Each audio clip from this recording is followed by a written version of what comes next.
tayo ng tortang giniling na manok. So, ginigisa ko na po yung ano niya. Pinakuloan ko na po yung giniling ng manok sa toyo, bawang, sangkot, ba?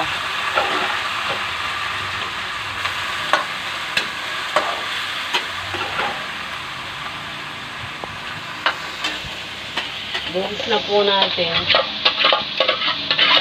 Mga karil, kanya wala po akong post in-upload kahapon. Kasi po, naimbitahan po ako sa 50th anniversary ng ng Pentecostal Church sa New Clark in Capas. Yung pong mga in-upload ko dyan, yung po yun. Kami, maghapon kami doon. Kanya sobrang pagod, kapal-kapal kasi ng tao.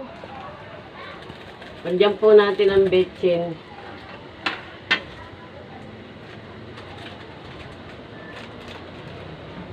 Lagyan po natin ang paminta.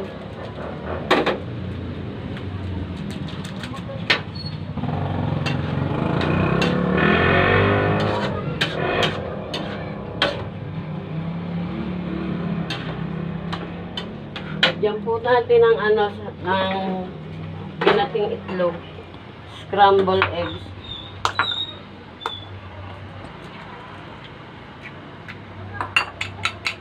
Ayan po.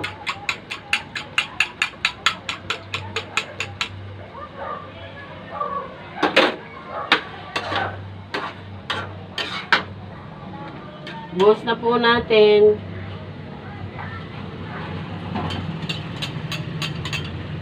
Mga kaibigan, mga kumare, mga karils, giniling na manok po ito. Meron po dyan sa lugar ninyo. Dito po sa amin meron yan. Giniling na manok.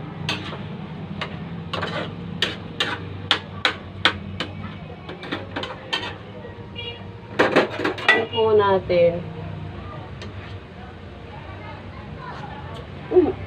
Ang sarap-sarap. Grabe. Ang sarap-sarap mga karils. Para na siyang merong yung lasa niya parang menudo. Ang sarap. Grabe. Wala pa akong nabiling bell pepper. Kanya gagamitan ko na lang siya ng siling pangmaksi.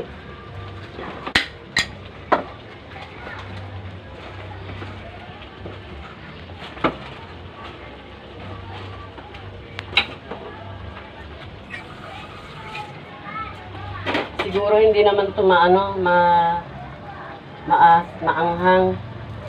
para magkaroon ng aroma.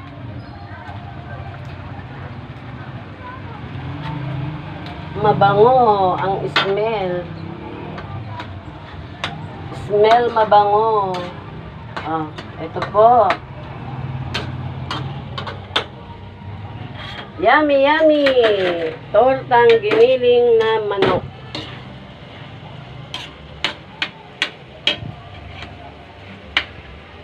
Thank you po sa panonood ninyo. Huwag po kayong magsasawa. Ito si Nanay Virginia, nagmamahal sa inyo, nakikiusap.